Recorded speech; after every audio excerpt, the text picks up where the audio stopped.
Hi everyone, it's me, Little Bird again. So, yes, my brother, when he was in intensive care, he told me all the things that my daughter would possess, all of the physical features that she would have. And when I had her, it was quite difficult. I didn't go into labor. I didn't have her on time. She was actually stuck to my placenta, and I didn't know. And the doctor, my obstetrician, she says that I had gotten my dates mixed up, and I'm getting worried because my baby is overdue, and I know that it's very dangerous if they urinate and poop, right? So I'm getting worried, and I'm like, I demand that I get I get induced. So I went in to go and get induced, and it was the most excruciating pain I ever went through in my life. And nothing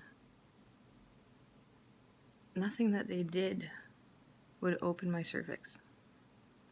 My cervix would go 4 centimeters and then it would close. Then it would go 2 centimeters and then it would close. And each time that it went 4 centimeters, the nurses were getting excited, and I was like, I just wish this would hurry up, but it didn't happen. And I asked to have a cesarean. My mom, she wanted me to have a natural birth, so she was against a cesarean. And she was against me having any any drugs. So I did this all without any drugs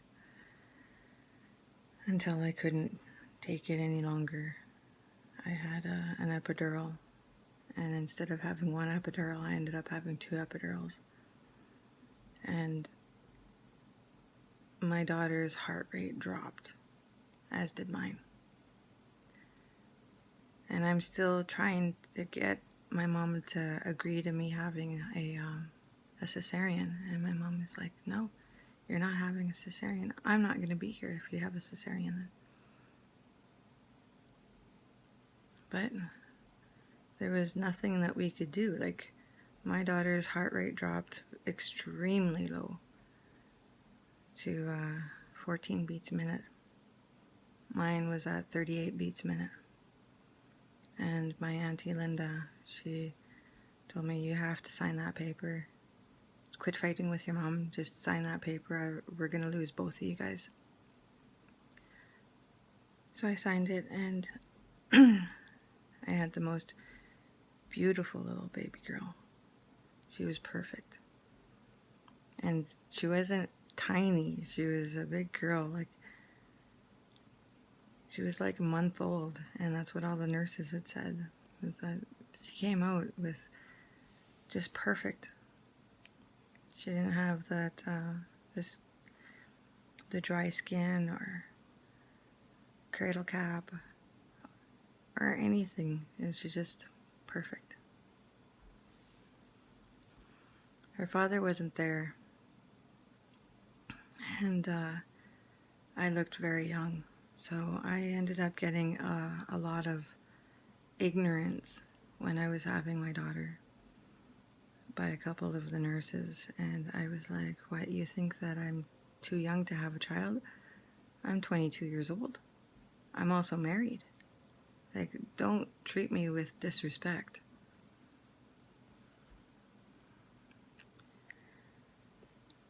And then I got another nurse, and she was great.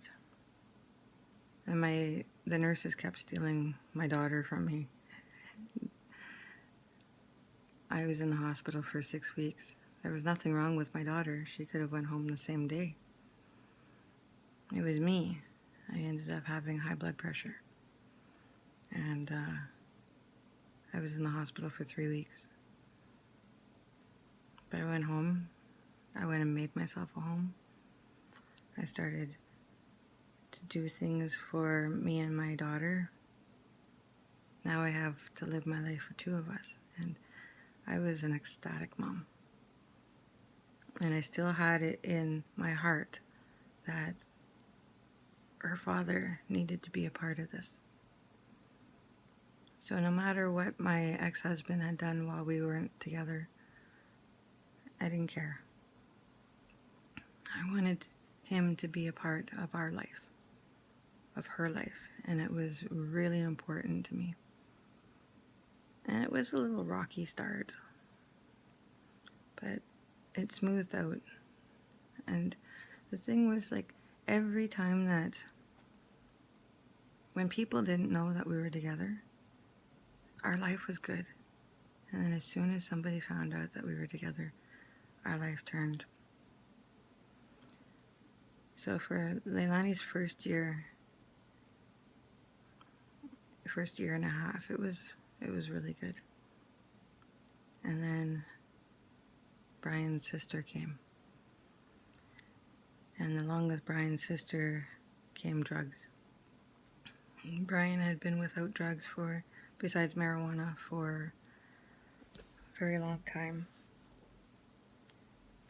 And shortly after she came, actually like 4 days after she came, we had all gone out to the bar, and Brian and I, well, we all went back home, and Brian and I ended up getting into a fight, and I got beat.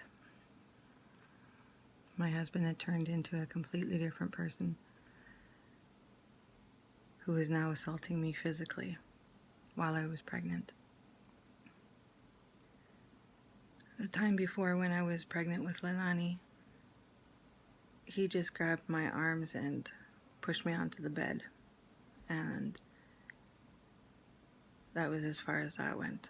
And this time he was very brutal, and I was scared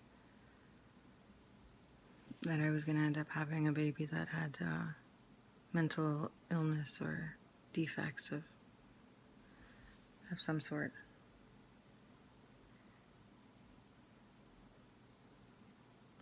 So I had called the cops, and I was blown away by the way that I was treated. I was treated with such disrespect, and the racism came back. And instead of my husband going to jail, I went to jail. I ended up getting charged because I was defending myself, and I bit him. He was choking me, so I bit him right here, right down on his arm. And I'm telling this cop that this isn't right. Like, I'm the one who called 911. And she's like, well, there's absolutely nothing wrong with you, but I see a mark on him, so you're getting charged. I ended up getting charged.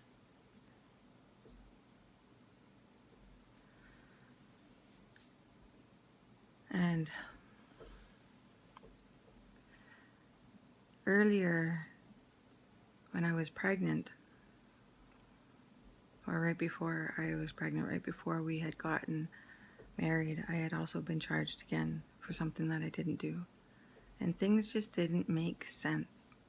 When these things would happen, like when my husband would turn into a different person, or we would split up, or fighting would begin, or when I got charged for things that I didn't do.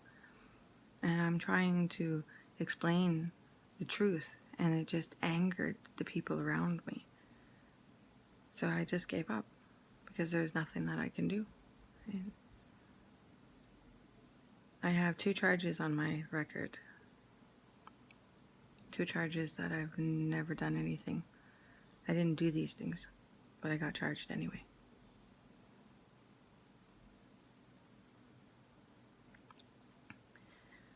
When his sister was down, it took us 4 days to split up. When we split up, I had absolutely nothing again. went and stayed with my brother, and like I said, in my heart, I follow my heart. And Brian, during the time that we weren't together, he was showing me the person that I loved, himself. You see, he could be himself when we weren't together. While we were together, during the 8.5 years that he and I were together. When we were separated. So Brian and I decided that we were gonna talk about me moving into the house that he just moved into. And the day that I went over, he was supposed to be alone, but when I started walking up to the house, I can hear giggling, a lot of girls talking. And I didn't know that he lived with his sister, or his sisters, and they had friends over. So I felt defeated, and I started walking back home to the west side from the north side. I had taken the last bus, and I missed that last bus home. And then I got picked up from a cab driver that I knew that has picked me up in the past, from my brother's house, or whenever I took a barrel taxi. And this gentleman asks me what I was doing walking, where I was going, if he could give me a lift. And he tells his passenger that I'm on the other side of town. I live on the west side. So I agreed. I trusted this person. And this man drove the passenger to his hotel room, and he gets a phone call as soon as we get outside. And this guy says that he has to go and pick up his daughter and her friends, and he's a married man, so he has to, he can't have me with him. And I was like, well, I can stay here and wait for you.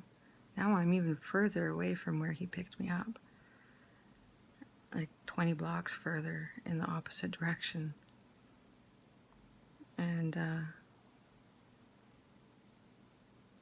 it was a setup.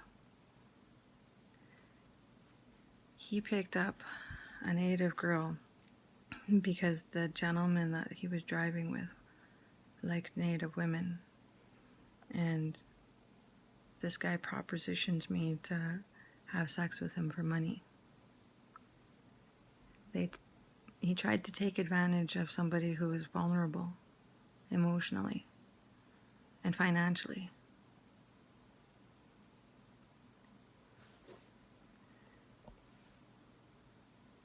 You see, that's what happens with these curses.